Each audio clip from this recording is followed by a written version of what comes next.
വിശുദ്ധ ഫൗസ്തീന ദൈവകാരുണ്യത്തിൻ്റെ പ്രവാചികയും പ്രേക്ഷിതയുമാണ് വിശുദ്ധ ഫൗസ്തീന. പോളണ്ടിലെ ലോഡ്സ് പ്രവിശ്യയിലുള്ള ക്ലോഗോവീസ് എന്ന ചെറിയ ഗ്രാമത്തിൽ സ്തനിസ്ലാവൂസ് കോവൾസ്കിയുടെയും മരിയാന ബാബലിൻ്റെയും മൂന്നാമത്തെ മകളായി 1901 ഓഗസ്റ്റ് 25 ഹെലൻ ജനിച്ചു. നല്ലവരായ മാതാപിതാക്കൾ ദാരിദ്ര്യവും വിദ്യാരഹിതയുമായിരുന്നുവെങ്കിലും ഉത്തമ മാതൃക നൽകി മക്കളെ ക്രൈസ്തവ ജീവിതത്തിൽ വളർത്തി. 5 വയസ്സുള്ളപ്പോൾ ദൈവമാതാവിൻ്റെ കരം പിടിച്ചുകൊണ്ട് സുന്ദരമായ ഒരു പൂന്തോട്ടത്തിലൂടെ നടക്കുന്ന ഒരു സ്വപ്നം അവൾക്കുണ്ടായി. പഠനത്തിൽ മിടുക്കിയായിരുന്നുവെങ്കിലും പോളണ്ടിൽ റഷ്യൻ അധിനിവേശം ഉണ്ടായതിനാൽ സ്കൂൾ പഠനം നിർത്തേണ്ടി വന്നു. 15 വയസ്സായപ്പോൾ ഉപജീവനത്തിനു തൻ്റെ മാതാപിതാക്കളെ സഹായിക്കുന്നതിനു വേണ്ടി ഹെലൻ ചില വീടുകളിൽ ജോലിക്ക് പോയി തുടങ്ങി. ഈ കാലയളവിൽ ഉള്ളിൽ നിന്നൊരു സ്വരം നിരന്തരം തന്നോട് പറയുന്നതായി അവൾക്ക് അനുഭവപ്പെട്ടു. ലോകത്തെ ഉപേക്ഷിച്ചു മഠത്തിൽ ചേരുക. മാതാപിതാക്കളുടെ എതിർപ്പുകളെ മറികടന്ന് സന്യാസ ജീവിതത്തിൽ പ്രവേശിക്കുവാൻ അവൾ തീരുമാനിച്ചു. മറ്റൊന്നും ചിന്തിക്കാതെ ഒരു നാൾ തൻ്റെ ബാഗുമെടുത്ത് അവൾ വാഴ്സയിലേക്ക് പോയി. വാഴ്സായിൽ നിരവധി മഠങ്ങളിൽ അവൾ അഭ്യർത്ഥന നടത്തിയെങ്കിലും വിദ്യാഭ്യാസത്തിൻ്റെ അഭാവത്തെയും വീട്ടുവേലക്കാരി എന്ന അവസ്ഥയെയും കരുതി അവൾക്ക് പ്രവേശനം ലഭിച്ചില്ല. ഒടുവിൽ 1925 ഓഗസ്റ്റ് 1 കാരുണ്യ മാതാവിൻ്റെ മഠത്തിൽ അവൾക്ക് പ്രവേശനം ലഭിച്ചു. മഠത്തിലെ എല്ലാ ജോലികളിലും സന്തോഷത്തോടെ അവൾ വ്യാപൃതയായി.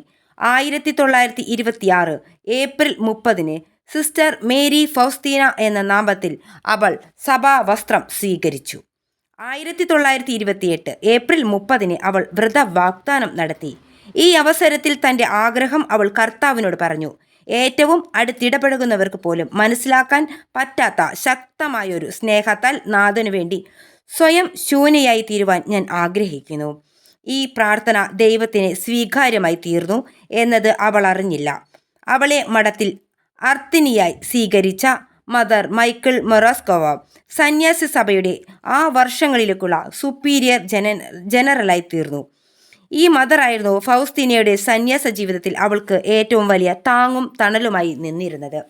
1931 ഫെബ്രുവരി 22 ഫൗസ്തീനയ്ക്ക് മനുഷ്യകുലത്തോടുള്ള ദൈവകാരുണ്യത്തിൻ്റെ വെളിപാടുകളുടെ ആരംഭം തുടങ്ങിയത്.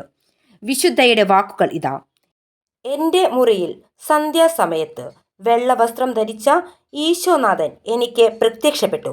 വലതുകൈ അനുഗ്രഹിക്കുന്ന ഭാവത്തിലും ഇടത്തുകരം ഹൃദയഭാഗത്തെ തൊട്ടുകൊണ്ടും നിൽക്കുന്ന ഈശോ. ഹൃദയഭാഗത്തു നിന്ന് ചുവന്നതും വെളുത്തതുമായ 2 പ്രകാശധാരകൾ താഴേക്ക് ഒഴുകി ഇറങ്ങുന്നു. നിശബ്ദമായി ഞാൻ കർത്താവിനെ നോക്കി നിന്നു. വലിയ ബഹുമാനം എന്നിൽ നിറഞ്ഞു, അതുപോലെ ആനന്ദവും.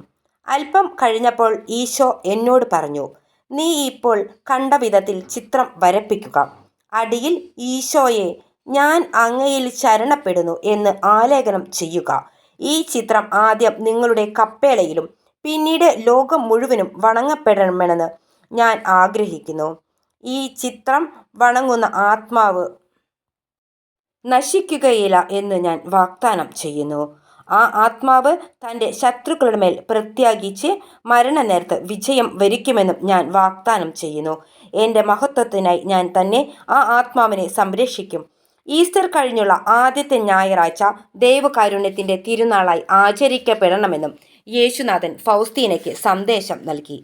1933 മെയ് 1 നിത്യവ്രത വാഗ്ദാനം നടത്തിയ സിസ്റ്റർ ഫൗസ്തീന ദൈവകാരുണ്യത്തിൻ്റെ പ്രവാചകയായി തീർന്നു.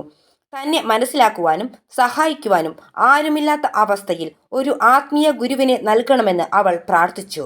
കർത്താവെ, അങ്ങു തന്നെ എൻ്റെ ആത്മാവിനെ നയിച്ചാലും, കാരണം ഞാൻ എന്നിൽ തന്നെ ഒന്നുമല്ല. വിൽനിയൂസിനിലേക്ക് സ്ഥാനം മാറ്റം കിട്ടിയ ഫൗസ്തീന ഫാദർ മൈക്കിൾ സ്പോക്കോയോട് യേശുവുമൊത്തുള്ള സംഭാഷണത്തെക്കുറിച്ച് വിശദമായി വിവരിച്ചു. അദ്ദേഹം ആവശ്യപ്പെട്ട മാനസികവും ആത്മീയവുമായ എല്ലാ പരീക്ഷണങ്ങളും അവൾ വിജയകരമായി പൂർത്തിയാക്കി. ആത്മീയ ഗുരു പരിചയപ്പെടുത്തിയ ചിത്രകാരനായ കിസിമിയറോക്കോവിസ്ക് അവൾക്ക് വിശദ വിവരങ്ങൾ പറഞ്ഞുകൊടുത്ത് ദിവ്യകാരുണ്യത്തിൻ്റെ ഛായാചിത്രം വരച്ചെടുത്തു. 1935 സെപ്റ്റംബറിൽ യേശുനാഥൻ്റെ നിർദ്ദേശാനുസരണം ഫൗസ്തീന കരുണക്കൊന്ത തയ്യാറാക്കി. 1937 ആയപ്പോഴേക്കും ദൈവകാരുണ്യത്തിൻ്റെ ചിത്രവും കരുണക്കൊന്തയും പ്രശസ്തമായി. ദിവ്യഗുരുവിൻ്റെ ആഗ്രഹമനുസരിച്ച് മറ്റുള്ളവരുടെ പാപപരിഹാരത്തിനായി അവൾ തൻ്റെ സഹനങ്ങളെ സമർപ്പിച്ചു. തന്നെ സമീപിക്കുന്നവർക്ക് അനുദിനം ദൈവകാരുണ്യത്തിൻ്റെ സംവാഹകയായിക്കൊണ്ടും സഹജീവികളിലേക്ക് ആനന്ദവും സമാധാനവും പകർന്നുകൊണ്ടും ദൈവകാരുണ്യത്തെക്കുറിച്ച് രചനകൾ തയ്യാറാക്കിയും ഫൗസ്തീന ലോകത്തെ കർത്താവിൻ്റെ ആഗമനത്തിനായി ഒരുക്കി. ദർശനങ്ങളുടെ ആധിക്യവും അനാരോഗ്യവും മൂലം ക്ഷീണിതയായ ഫൗസ്തീന 1938 ഒക്ടോബർ 5 ദിവ്യനാഥൻ്റെ സന്നിധിയിലേക്ക് യാത്രയായി. പോളണ്ടിലെ ക്രാക്കോവിലുള്ള ദൈവകാരുണ്യത്തിൻ്റെ ബസിലിക്കയിൽ അവളുടെ കബറിടം സ്ഥിതി ചെയ്യുന്നു. പോളണ്ടിൽ നിന്ന് തന്നെയുള്ള വിശുദ്ധ ജോൺ പോൾ രണ്ടാമൻ മാർപ്പാപ്പ മഹാ ജൂബിലി വർഷത്തിൽ 2000 ഏപ്രിൽ 30 അവളെ വിശുദ്ധ പദവിയിലേക്ക് ഉയർത്തി. ദൈവകാരുണ്യ പ്രവാഹത്താൽ മനുഷ്യഹൃദയത്തെ വിമലീകരിച്ച് വിശുദ്ധമാക്കാൻ ദൈവം തിരഞ്ഞെടുത്ത കാരുണ്യത്തിൻ്റെ പ്രവാചകിയാണ് വിശുദ്ധ ഫൗസ്തീന.